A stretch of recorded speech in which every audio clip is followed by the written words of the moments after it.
Mean astro के प्रिय दर्शकों जरा ध्यान से सुनिए। ज्योतिष की एक बड़ी कहावत है, मशहूर कहावत है, ध्यान से सुनिए। राहु केतु के दोषों को शनि समाप्त कर देता है, यानी शनि के उपाय से राहु केतु के दोष कमजोर पड़ जाते हैं।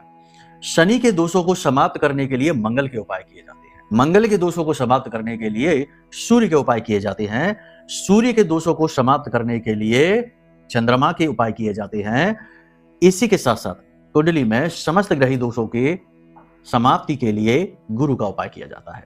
लेकिन यदि गुरु का दोष उत्पन्न हो जाए, जैसे गुरु चांडाल हो जाए, गुरु केतु से ग्रसित हो गया, नीच हो गया, वक्री हो गया, तो गुरु के दोषों को समाप्त करने के लिए गुरु का ही उपाय किया जाता है। कहने का मतलब यह है कि जो भी व्यक्ति गुरु के उपाय करेगा उसे कुंडली के किसी भी प्रकार के दोष लगेंगे नहीं। यहां पर शुक्र रह गया है, शुक्र के दोषों को भी समाप्त बुध के उपाय से किया जा सकता है।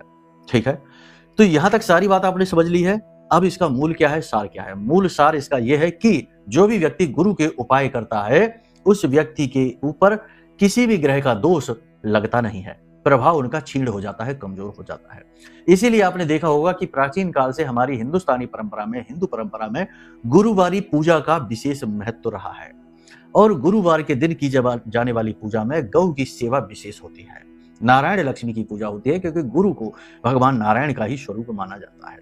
तो आज हम आपको बताते हैं एक ऐसा उपाय जिसे आपने किसी भी गुरुवार से लेकर अगले गुरुवार तक यानी 7 दिनों तक लगातार कर लिया तो आपके जीवन का भीषण से भीषण संकट समाप्त हो जाएगा। जी हाँ, लेकिन इस उपाय को बताने से पहले एक बात आपको जरूर कहना चाहेंगे कि यदि आपकी कुंडली में ही दोष लगा हुआ है तो याद रखिए कि आपकी कुंडली आपके इस जीवन रूपी वृक्ष की जड़ है और जड़ में ही यदि कीड़ा लगा है तो ज्यादा दिन तक पौधा सुरक्षित नहीं रहने वाला, तो जीवन में ज्यादा दिन तक सुख रहेंगे नहीं, टिकेंगे नहीं, आएंगे और जाएंगे।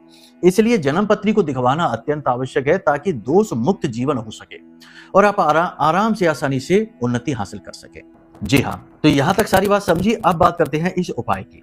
गुरुवार के दिन आपको कच्चा दूध थोड़ा सा लेना है, थोड़ा सा उसमें शहद मिलाना है, थोड़ी सी उसमें केसर मिलानी है और इस दूध को आपको केले की जड़ में समर्पित करना है। विशेष नियम यही है कि सुख शांति के साथ बैठना है और वहीं पर बैठकर ओम नमो भगवते वासुदेवाय द्वादशाक्षर मंत्र है, इसका लगातार 15 से 20 मिनट जाप करना है। गौ की सेवा करनी है। गौ को हल्दी की लोई, जो आटे की लोई होती है उसमें थोड़ी हल्दी लगाकर वह लोई गाय को खिला देनी है। इस प्रकार से आपको यह पूजा करनी है। विशेष विधि विधान अगले कार्यक्रम में बताएंगे। फिलहाल इसे प्रारंभ करिए, 7 दिन के अंदर अंदर रिजल्ट आपको मिलेंगे। प्रेम से बोलिए जय माई की।